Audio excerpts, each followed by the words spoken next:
Thank you, Dr. Ipshita Roy, for your valuable insights. And now I would like to request Professor C. Raghava Reddy to present his views on the, regarding STIP to the symposium.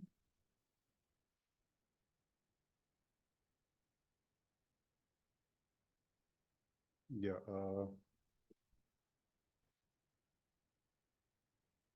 Thank you. I'm actually presenting a brief review of STIPs and also an outline of work, what we have carried out so far and what we intend to do in this brief note. I think I have about 7-page note I have prepared. When I asked ChatGPT, it said it takes 8 minutes. So I think it will not take more than that. So I have a text I'll read out from this.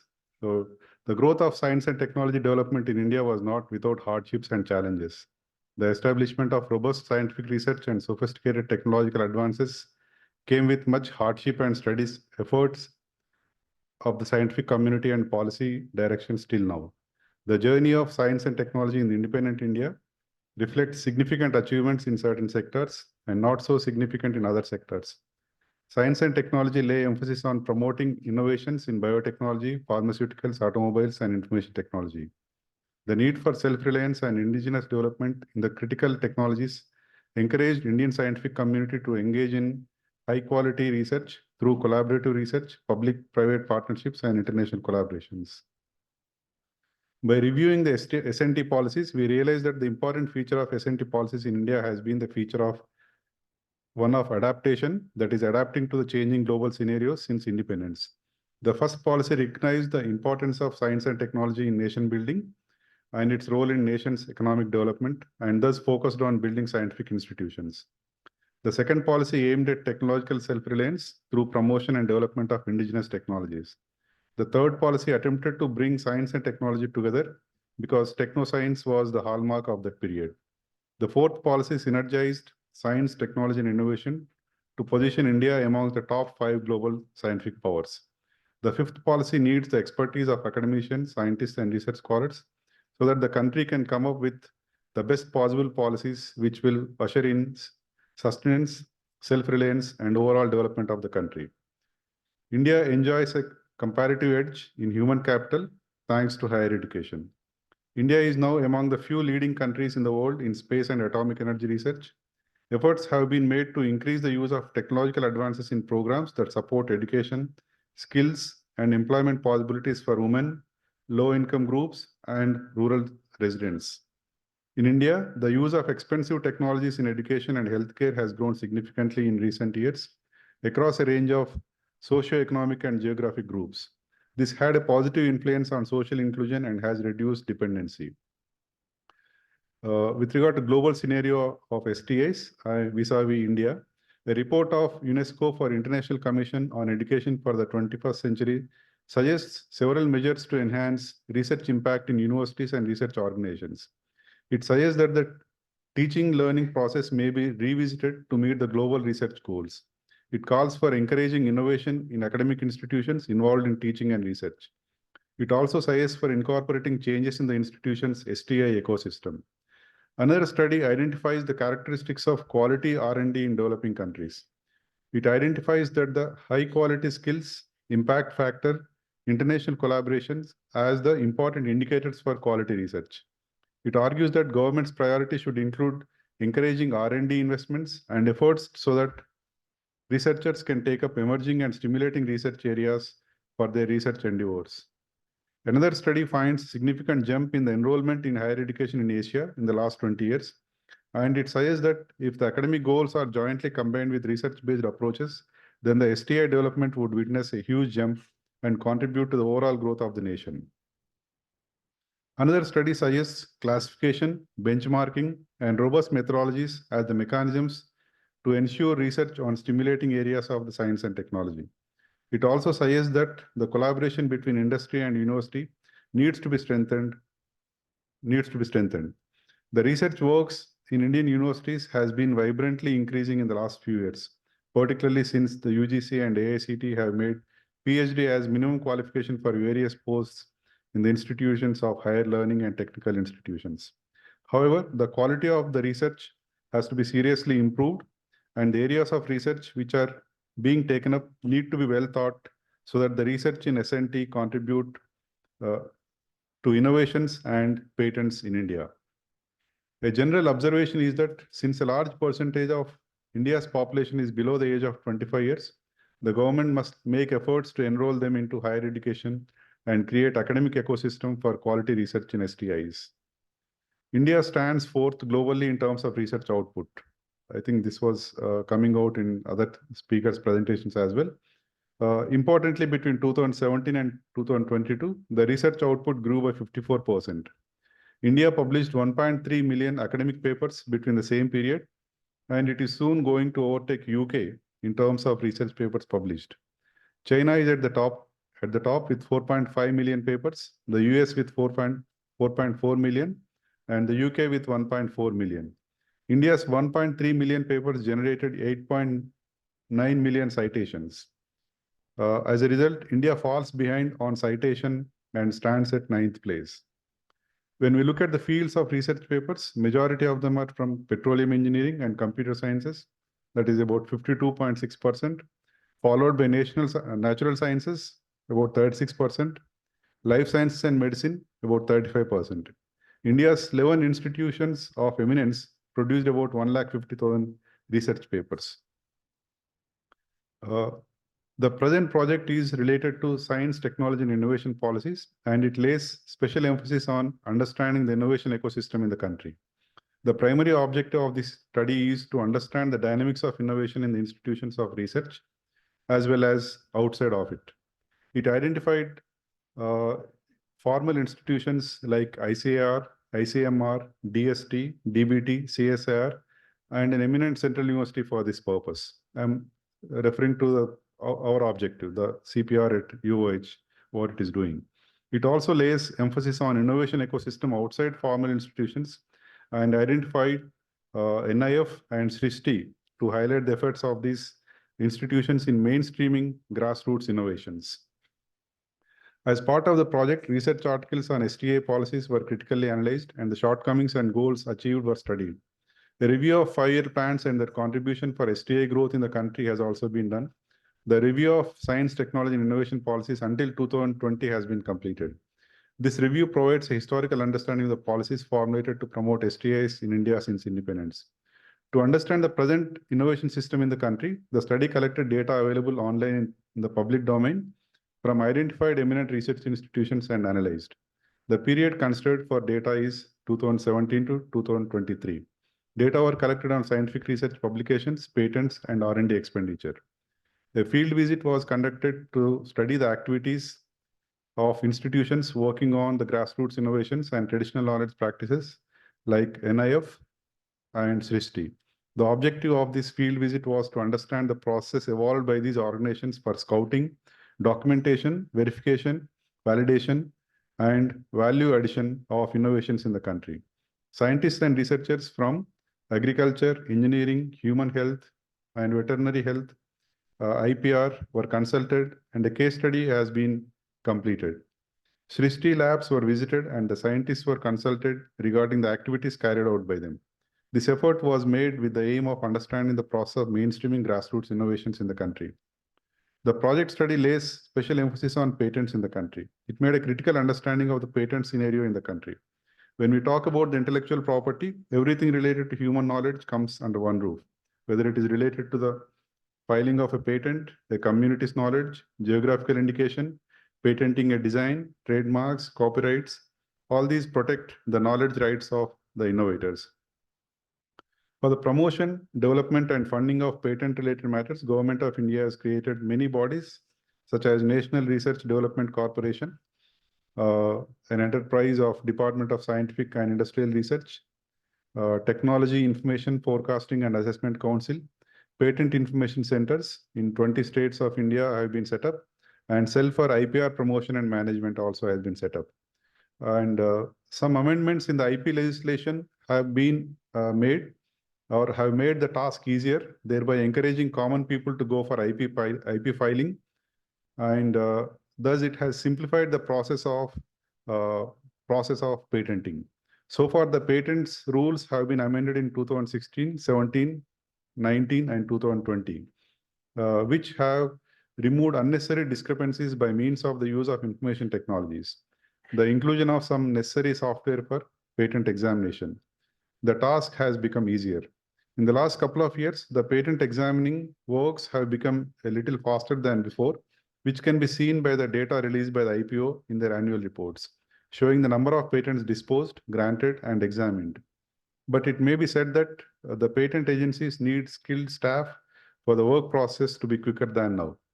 The 2003 patent rules were amended in September 2021 in order to minimize the total fee of the patent filing process. By amending the rule, incentives, including fee concessions and provision for expedited examination, have been given to certain categories of the applicants, including startups, MSMEs, and female applicants, to encourage IP filing in the sectors of critical importance to the country. Various IP awareness programs have been conducted with an aim to impart IP awareness to the local people and to the people in need for the protection of their knowledge. With regard to current trends of patent filing in India, which has been mentioned before also, but I quickly read out the data I have.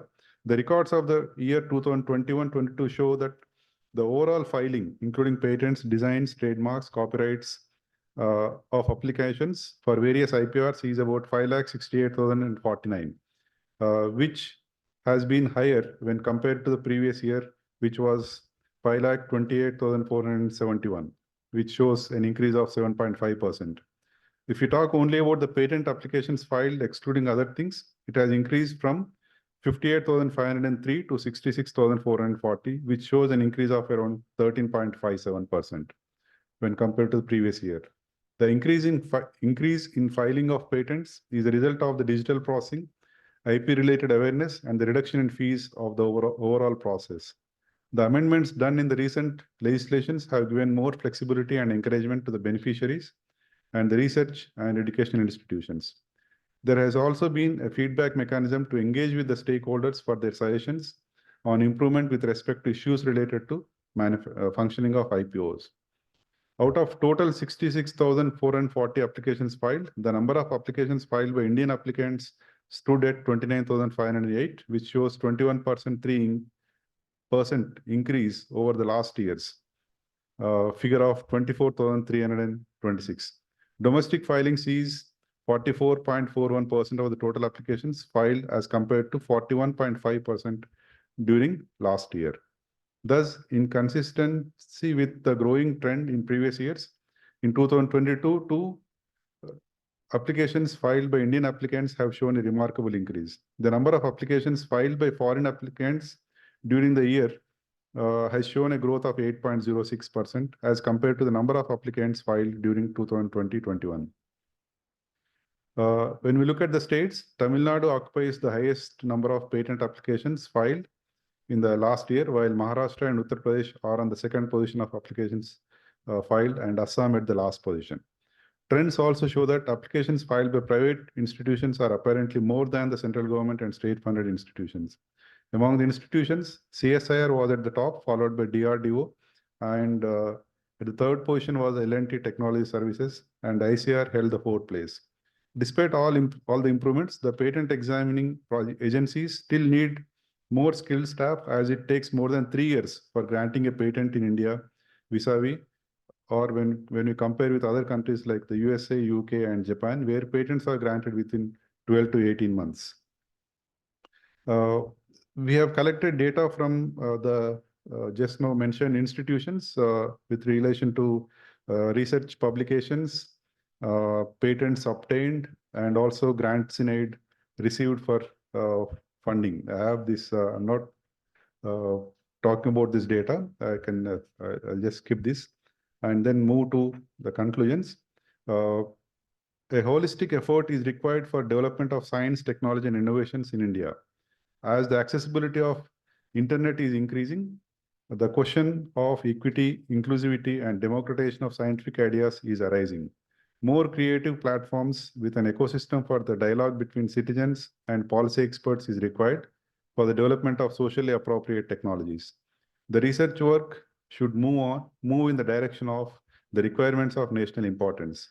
Political interference and bureaucratization of research institutes should be checked, and more autonomy should be given to the universities and research organizations for the pursuit of excellence in research. In the present research ecosystem in India, there are few institutions which are very much proficient in research output, whereas a large chunk of institutions is suffering with mediocre research. The pattern denotes underutilization of research infrastructure and failed potentiality to exploit the effectiveness of its network of research institutes and laboratories. These kinds of patterns are the stumbling blocks of growth and development of science and technology and innovations in the country.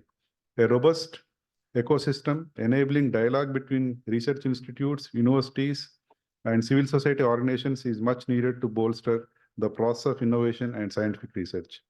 Nation's progress is reflected in the socio-economic development of its citizens and sustainable development of the country. The sustainable development of the country always demands for better technologies, optimization of technologies, so that we can think of quality of life of everyone in the country.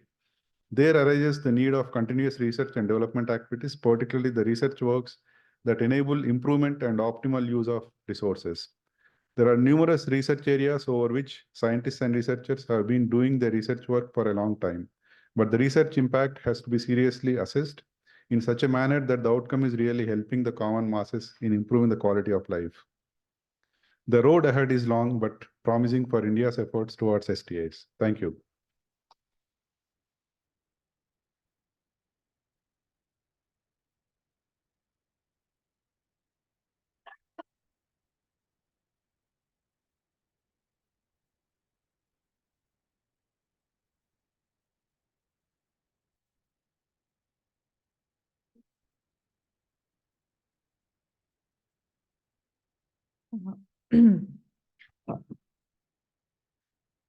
Thank you, Professor Raghav Reddy, for sharing your valuable insights with us. Now I would like the audiences to come up with their questions related to the session 1, STI policies in India. If anyone is having any question, please may raise their hands and we would forward the mic to them.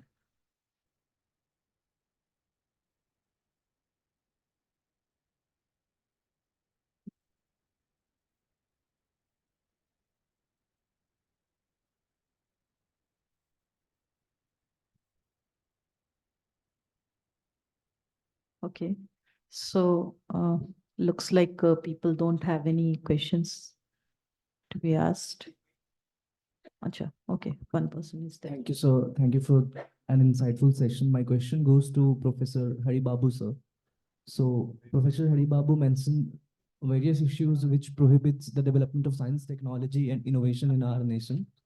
So you mentioned about several nations and the investment of those nations in science and technology and the percentage of GDP that goes into science and technology and how India lags behind in that terms. So, and you also mentioned how there has been a shift in the policy at a central level, and India has also innovated, and there has been a policy change when it comes to science and technology, and we are growing better in relation to our past, in relation to the past times.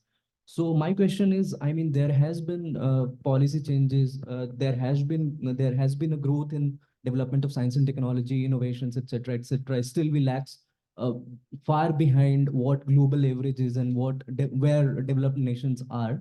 So, considering all the evidences that you have provided, there has been macro level policy planning, right? But what we see is there is a lack in micro level policy planning. For example, we had been battling with an outdated education policy. I mean, the education policy itself has been very outdated, which came in 1986. Now we have a recent education policy of 2022, which focus on research and development. We may have research intensive university, as they say. So how do you see lack of synergy between micro level policy planning and macro level policy planning when it comes to research and innovation? Thank you, sir. It's a good question. What do you mean by micro level?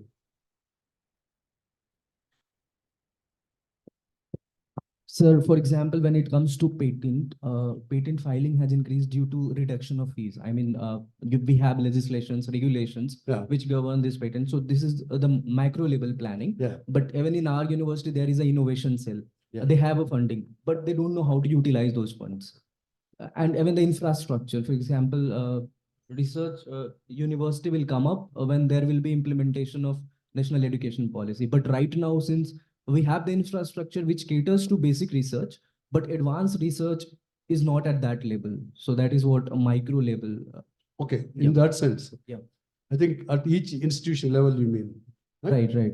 Okay, I think the point is our university system is yet to recognize that there is a need to produce knowledge which has a kind of which has potential for patenting. So we keep doing our research, and one more thing I should like to mention is our research has been highly individualistic. I have my lab, my students, I publish. I don't want to interact with any other scientists, right? That's been the tradition, and I think it's very difficult to get out of this. So every scientist will fight for space, laboratory, right? So there is this kind of a patentable knowledge has to come from some kind of a application orientation. How does my research going to help to produce a product, to produce a process, right? So that should be the question. I can also do my research. So let me understand the blue sky. So you do it. If you know that, right? So what is the value of this blue sky research, right? To the market, to the society. So these questions have to be answered by scientists when they formulate research questions, right? That's number one. Number two is, see, patenting by itself is not going to contribute to economic growth or economic development, because out of 100 patents filed, maybe 1 or 2 or 3 or 4 gets commercialized. So patenting also is a kind of a war to industries. Right? I file a patent so that I can block the other person from, getting into the area, right? They may not commercialize that. Right? So these are the issues which we'll have to understand. And I think there's nothing wrong in doing basic research. See, there is also one view that today's basic science, basic research is going to be tomorrow's applied research. Right? So that is one way of looking at it. But today there is a lot of pressure on the universities, pressure on the economies to do well, to produce knowledge which can be commercialized, right? So that's a situation in which the universities are caught up. They have to find out a solution, how to resolve this. I'm saying that you can't say that we only teach and do not do research which has application potential. Or can we say we completely do application research which is patent potential? I think both should go on, because basic science is very, very important, right? Let me tell you that there are 3 models of, or at least 2 models of innovation. One is British model, of which we are all part of the British system, right? Our university is based on, modeled on British universities. We say that we study everything, right? Let me study the whole subject and then think of application. That's one model. Japanese model is, I have a problem, how do I solve this problem? What kind of science I should do to solve this problem? Their approach is different. So that's why Japanese are highly successful in producing innovations in electronics, automobile, field they have. I think this kind of culture needs to be changed. So I think then things will happen. I hope that answers your right question. Thank you.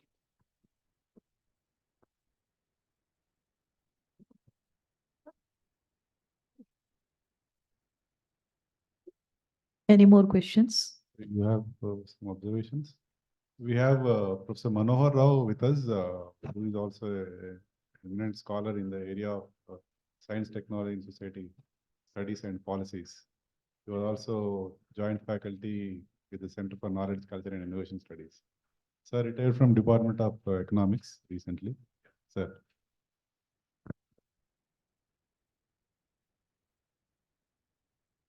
Well, this is not to express any new insights or add to what others have done, but it's just to express my happiness that from the days of CKCS, Professor Haribabu, myself, Professor Prajit Basu, and late Professor Kulkarni, there were so many struggles, that we had to undergo.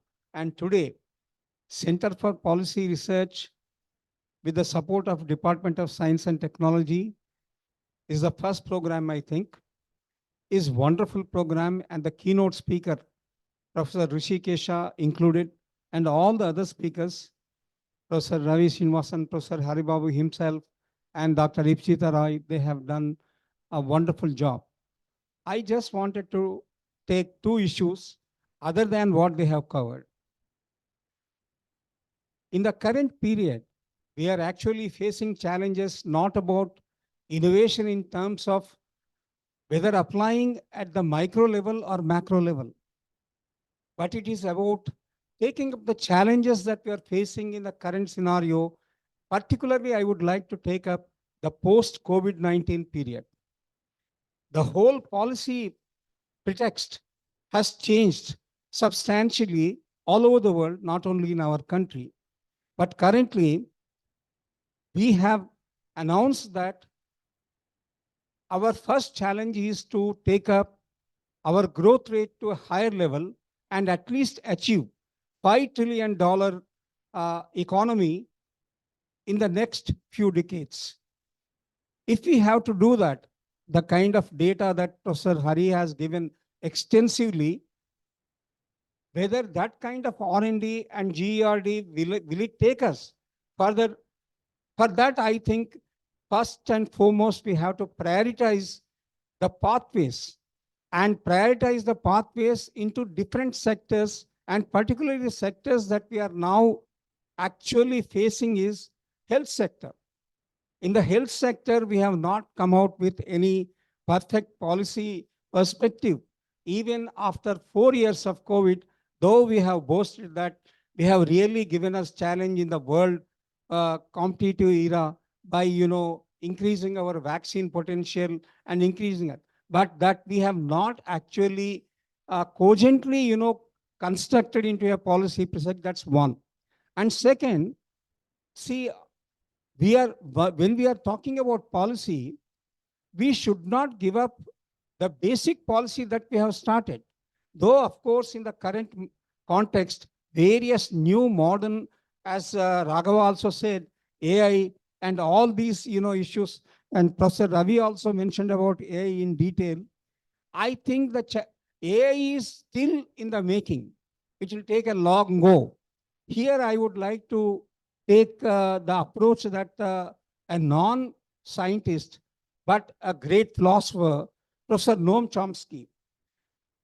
Well, you may think that it's a kind of not a very positive attitude, but I am likely to agree with Professor Noam Chomsky, who said that by the time AI will take over, it will take another 2 decades. It's not, that means, if we have to take 2047 as our target, if we have to achieve 5 trillion economy, the current kind of effort doesn't matter. What we are thinking right now, see, we have actually given up the industrialization effort that we had a great opportunity in 1968-70. We gave up, and then we have taken up to the service sector economy. But service sector economy won't be helpful at all. What I would say that we have to balance, as Professor Hari said, the basic research as well as the applied research. We have also to take up different sectors like agriculture, industry, and services, and make a correct balance if we have to really achieve the 5 trillion economy. And the GDP, the current GDP will not help at all. The current GDP is very low, and even OECD, IMF, World Bank, and all others have said that if India can achieve around 7.2% of GDP consistently for next 5 years, then there is a possibility. And Professor Rangarajan has announced clearly that it's not possible, and to achieve 5 trillion economy, there has to be a greater effort. So in that sense, with relevance to STI policies, I think a greater effort has to be done, and prioritization and selection of the pathways, particularly the sectoral pathways, have to be worked out. And I think a lot of you, the youngsters, have a lot of innovative energies, and those of you, particularly from CPR, in the project CPR, and those of you who are in CKCIS, I wish that you could come out with more and more innovative ideas and projects you will take up. And I wish you all the success. Thank you very much for giving this opportunity.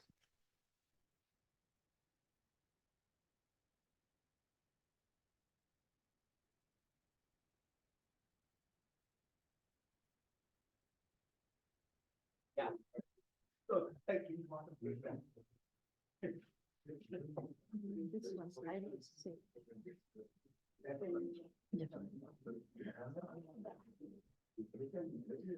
Uh, Thank you, Professor Manohar Rao, for giving us your valuable insights.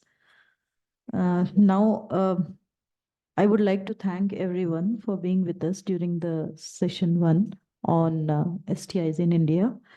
We would now take a break for lunch and later join for the second session on the informal institutions. Thank you so much.